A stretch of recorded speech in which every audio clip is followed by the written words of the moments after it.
नमस्कार साथीहरु, स्वागत छ लोकसेवाको पाठ्यक्रममा आधारित भई भिडियो बनाउने क्रममा। आज हामी प्रतिवेदन लेखन सम्बन्धी भिडियो बनाएका छौं।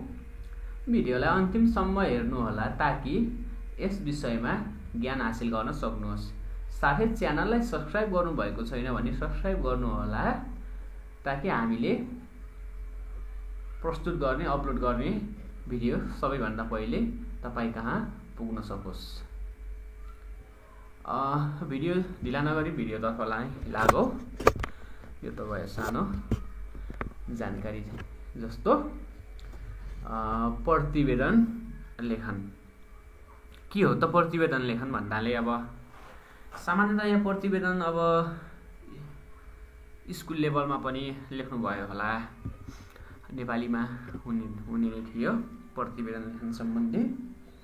स्कुल लेभलमा त लेख्नु भयो होला, यहाँ परिभाषा सहित यसका महत्त्व, त्यसैगरी यसका प्रकारहरू लगायत प्रक्रिया र यसमा के कस्ता समस्याहरू छन् भन्ने विषयमा हामी यहाँ छलफल गर्नेछौँ। प्रतिवेदन भन्नाले अब इंग्लिशमा रिपोर्ट, घटना, कुनै पनि घटनाको रिपोर्ट तयार पार्नु भनिन्छ नि, त्यही नै प्रतिवेदन, नेपालीमा प्रतिवेदन भनेर बुझ्न सकिन्छ। जस्तो यहाँ लेखेको सरसर्ती हेरौँ, कुनै पनि विषय, समस्या वा घटनाका सम्बन्धमा सत्यपरक खोज, अन्वेषण र विश्लेषण समेटिने गरी व्यवस्थित ढाँचा र शैलीमा प्रस्तुत गरिएको जानकारी, विवरण वा दस्तावेज नै प्रतिवेदन हो। भन्नाले कुनै पनि विषय वा समस्या वा घटना सम्बन्धमा सत्यपरक, सत्यतामा आधारित खोज गर्ने, त्यसलाई अन्वेषण र विश्लेषण गरी समेटिने गरी व्यवस्थित ढाँचा र शैलीमा प्रस्तुत गरिएको जानकारीमूलक विवरण वा दस्तावेज नै प्रतिवेदन लेखन हो। प्रतिवेदन हो। कुनै पनि अध्ययन अनुसन्धानको दौरानमा अध्ययन तथा अनुसन्धानसँग सम्बन्धित सम्पूर्ण बेहोराको सिलसिलेवार तथा क्रमबद्ध बेहोरा सहितको लिखित दस्तावेजलाई प्रतिवेदन भनिन्छ।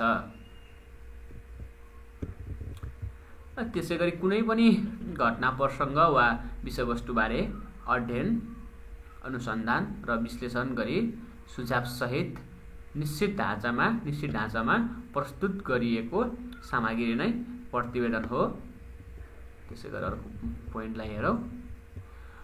प्रतिवेदन लेखन कुनै घटना, कार्य, योजना आदिका सम्बन्धमा आवश्यक अध्ययन तथा अनुसन्धान गरिसकेपछि सम्बन्धित अधिकारी वा निकाय समक्ष पेश गर्न तयार गरिन्छ। भन्नाले प्रतिवेदन लेखन कुनै पनि घटना, कार्य, योजना आदिका सम्बन्धमा आवश्यक अध्ययन तथा अनुसन्धान गरिसकेपछि सम्बन्धित अधिकारी वा निकाय समक्ष पेश गर्न गरिन्छ। जस्तै अब रिपोर्ट तयार भन्छौँ हामीले है। अब कुनै पनि घटनाको रिपोर्ट तयार पारिन्छ नि त। जस्तै अब पुलिस रिपोर्टहरू जस्तो तयार पार्ने भनिन्छ। फर इक्जाम्पलको लागि अब तपाईहरुतिर कस्तो तरिकाले बुझ्नुहुन्छ, अब थाहा अनुसार पनि फरक फरक शैलीमा प्रस्तुत गर्न पनि सकिने हो है। अब रिपोर्ट तयार पार्न सकिन्छ कुनै पनि घटनाको, त्यसलाई अब अर्को सम्बन्धित अधिकारी समक्ष पेश गर्नको लागि पनि यसलाई तयार गर्न सकिने हो। त्यसैगरी प्रतिवेदन लेखनका महत्त्वलाई सरसर्ती हेरौँ। प्रतिवेदन लेखनको के छ त महत्त्व, आवश्यकताहरू है। प्रतिवेदन लेख्नुको उद्देश्य के छ त? सत्य तथ्य थाहा पाउनको लागि, कुनै पनि घटना केसँग सम्बन्धित भयो, के भयो, कसरी भयो है, त्यो सत्य तथ्यमा थाहा पाउनको लागि पनि प्रतिवेदन लेखन गरिन्छ। त्यसैगरी निर्णयको लागि आधार तय गर्न, कुनै पनि विषयवस्तुमा है अब कुनै निर्णय गर्नु छ तर जानकारी नै छैन, जानकारी बिना त कुनै पनि निर्णय हुने कुरै भएन है। अब भइहाले पनि अब त्यो हुनुपर्ने गुणस्तरीय नहुन सक्छ। त्यसैले उचित निर्णयको लागि पनि आधार तय गर्ने भयो। समस्याको कारण पत्ता लगाई निदान गर्न, कुनै पनि समस्याको अब त्यस सम्बन्धी अब प्रतिवेदन तयार गरिसकेपछि अब त्यसको अब कारण पत्ता लगाइसकेपछि उपयुक्त तरिकाले त्यसलाई समाधान गर्नको लागि पनि अथवा निदान गर्नको लागि पनि सहयोग गर्ने भयो। कार्य प्रगतिबारे जानकारी दिन, अब कुनै पनि अब प्रतिवेदन तयार, कुनै पनि अब भवन निर्माण मानौँ न त त्यो भइरहेको छ है। अब त्यस स्थानमा अब कति कार्य भयो, कति प्रतिशत कार्य भयो, भौतिक संरचना कति प्रतिशत तयार भइसक्यो है, भौतिक कार्य भौतिक प्रगति कति प्रतिशत भयो, यी यावत कुराहरू थाहा पाउनको लागि पनि जानकारी लिन सकिने भयो। घटना तथ्याङ्कको सूचना विश्लेषण गर्न,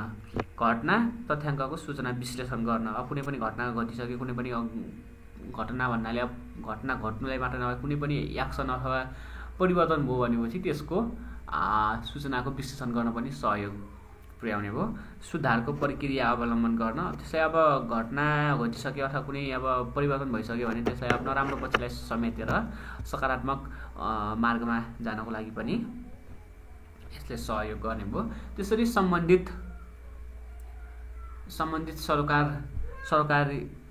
सरोकारित पक्षलाई अवगत गराउन, अब त्यसको प्रतिवेदन तयार भइसकेपछि त्यो सम्बन्धित व्यक्तिहरू सरकारवाला पक्षलाई पनि अवगत अथवा थाहा दिन सकिने भयो। नियन्त्रण र समन्वय कायम गर्न, कुनै पनि अब प्रतिवेदन तयार गरिसकेपछि त्योसँग सम्बन्धित अब नियन्त्रण गर्न सकिने भयो र त्योसँग कुन तत्त्व अथवा कुन पक्षसँग समन्वय गर्नुपर्ने त्यसलाई पनि अब जानकारी त पक्कै भइहाल्ने नै भयो। सङ्गठनको प्रगतिको मूल्याङ्कनको आधार तय गर्न, कति प्रतिशतसम्म के भयो है, अब सङ्गठनको कति प्रतिशत प्रगति भयो, के भयो, प्रगतिको मूल्याङ्कनको आधार तयार गर्न पनि यसको हुने भयो। व्यावसायिक सुधार गर्न, अब त्यसको प्रतिवेदन तयार भइ लगत्तै अब व्यवसायमा के कस्तो अब कमी कमजोरीहरू छ यसलाई पनि अब सुधार गर्न सकिने भयो। त्यसै गरी रहेको छ प्रतिवेदनका प्रकार, कति प्रकारका छन् भन्ने हिसाबले प्रतिवेदन चाहिँ विषयको आधारमा, त्यसै गरी अध्ययन स्वतन्त्रताको आधारमा, त्यसै गरी प्रकृतिको आधारमा गरी 3 प्रकारमा विभाजन गरिएको छ।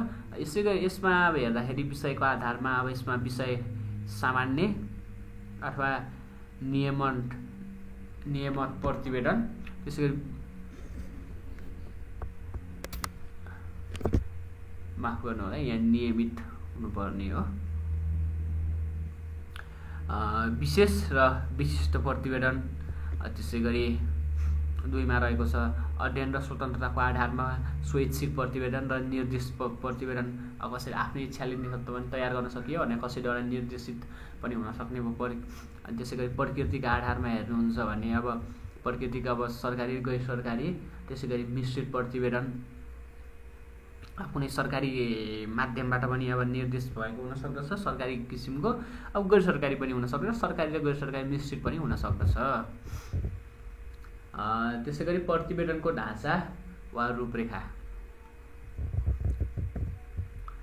यसमा अब यसलाई पनि 3 भागमा विभाजन गर्न सकिन्छ।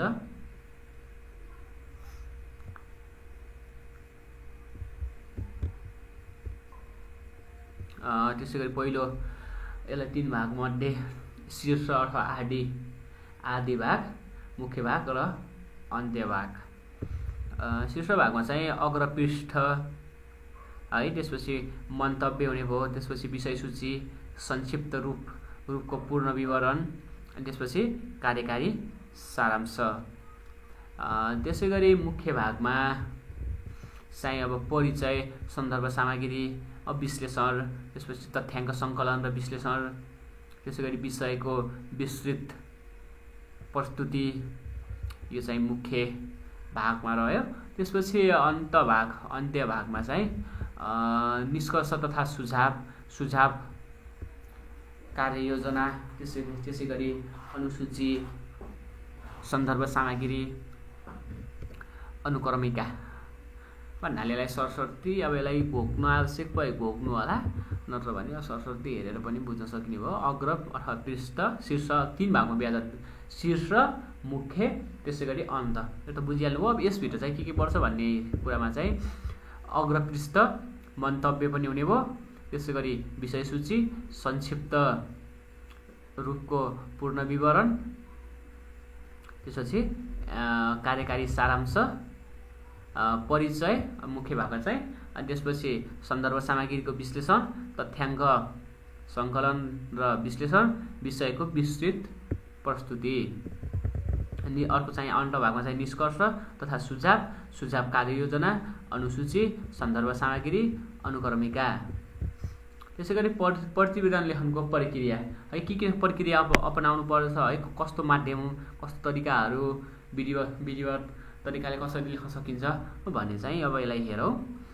प्रतिवेदन लेखनको प्रक्रिया उपयुक्त विषयको छनौट गर्ने कुन विषयमा प्रतिवेदन लेखिँदैछ के गरिन्छ है कसरी यो उपयुक्त लेख्न योग्य विषयको छनौट गर्नु पर्यो पहिलो कुरा त। त्यसैगरी आवश्यक सूचना एवं जानकारी सङ्कलन गरी एकीकृत गर्नु पर्यो। अब के यसको लागि अब जस्तै कुनै प्रतिवेदन त लेखिँदैछ है अब प्रतिवेदन लेख्ने क्रममा आवश्यक के जानकारीहरू सूचनाहरू है सङ्कलन गर्नुपर्दछ यस विषयमा पनि अब यदि सबै सम्पूर्ण आवश्यक तत्त्वहरूको एकीकृत गर्नु पर्यो। त्यसैगरी प्रतिवेदनका अवयवहरू एकीन गर्नु पर्यो के अवयवहरू त्यो सम्बन्धी अवयवहरूको एकीन गर्नु पर्यो। अनि त्यसपछि प्रतिवेदनको मस्यौदा तयार गर्नु पर्यो। यस सम्बन्धी प्रतिवेदन के विषयको सम्बन्धी त्यो उक्त विषयको मस्यौदा तयार गर्नु पर्यो। मस्यौदा उप छलफल गर्नु पर्यो। त्यसपछि प्रतिवेदन सिलसिलेवार ढङ्गले मिलान गर्नु पर्यो। त्यसैगरी आवश्यकता अनुसार सन्दर्भ सामग्रीको प्रयोग गर्न सकिन्छ। त्यसैगरी प्रतिवेदनको नाम ठेगाना उल्लेख गर्नुपर्ने यो त रह्यो प्रक्रिया। नेपालमा प्रतिवेदन लेखनका समस्याहरू के समस्याहरू छ त प्रतिवेदन लेख्नमा नेपालमा के समस्याहरू भोग्नुपर्छ सरकारी अथवा गैर सरकारी है अब मिश्रित तहका अथवा त्यस क्षेत्रका कर्मचारीहरूले के समस्याहरू भोग्नु पर्दछ प्रतिवेदन लेखनमा यसलाई सरसर्ती हेरौँ। प्रतिवेदन प्रणाली नियमित र अनिवार्य नहुनु यो प्रतिवेदन लेख्नेमा कर्मचारीले भन्दा पनि यसमा के समस्याहरू छ त नेपालमा भन्ने विद्यमान समस्याहरू हो यसलाई माफ गर्नु होला। प्रतिवेदन प्रणाली नियमित र अनिवार्य नहुनु यो त बुझिहाल्नुभयो। प्रतिवेदन समयमै पेश नहुनु प्रतिवेदन समयमै पेश हुन नसक्नु। प्रतिवेदन औपचारिकतामा सीमित हुनु यो लेख्नको लागि हो यो गर्नको लागि हो भने यसलाई व्यावहारिक रूपमा यसलाई नहेरिनु अथवा महत्त्व नदिनु भने यो समस्या भयो। प्रतिवेदन समयमै सार्वजनिक नहुनु प्रतिवेदन हुनुपर्ने समयमा सार्वजनिक हुन नसक्नु। त्यसैगरी प्रतिवेदनको अनुगमन र मूल्याङ्कन नहुनु यस सम्बन्धी के कस्तो भइरहेको छ यस क्षेत्रमा है अब आवश्यक कदम नचालिनु। अब प्रतिवेदनमा अनावश्यक गोपनीयता कायम हुनुपर्ने भन्दा धेरै गोपनीयता कायम भएको अवस्था देखिनु। प्रतिवेदन खोजमूलक र अनुसन्धानमूलक नहुनु यो अब यसमा धेरै चासो दिएर यसमा धेरै मेहनत गरेर नगरेको देखिनु भन्ने अर्थ लगभग जनाउँछ यसले। प्रतिवेदन लेखनमा विज्ञताको कमी हुनु आवश्यक ज्ञान के कुरा समेट्नु पर्ने हुनुपर्ने के हो कसरी गर्नुपर्ने यी यावत कुराहरूको ज्ञानमा समेत कमी देखिनु। त्यसैगरी प्रतिवेदन प्रणाली प्रविधि मैत्री नहुनु यो चाहिँ परम्परागत हिसाबले गर्नु अब नयाँ प्रविधिमा आधारित हुन नसक्नु। प्रतिवेदनको विषयमा निष्पक्षता र तटस्थता कायमको सुप्रबन्ध नगरिनु प्रतिवेदनको विषयमा निष्पक्षता र तटस्थता कायमको सुप्रबन्ध नगरिनु। आजको भिडियोमा यति नै। भिडियोलाई अन्तिमसम्म हेरेर साथ दिनुभएकोमा तपाईँले धेरै धन्यवाद र भोलिका दिनहरूमा भेट हुनेछौँ। यदि च्यानललाई सब्सक्राइब गर्नुभएको छैन भने सब्सक्राइब गरिदिनु होला ताकि हामीले भोलिका दिनहरूमा प्रस्तुत गर्ने भिडियोहरू सबैभन्दा पहिले तपाईँ कहाँ पुगोस् र तपाईँको तयारीमा केही हदसम्म सहयोग गर्न सकोस् भन्दै आजको भिडियोबाट बिदा हुन्छु। हस्त नमस्कार।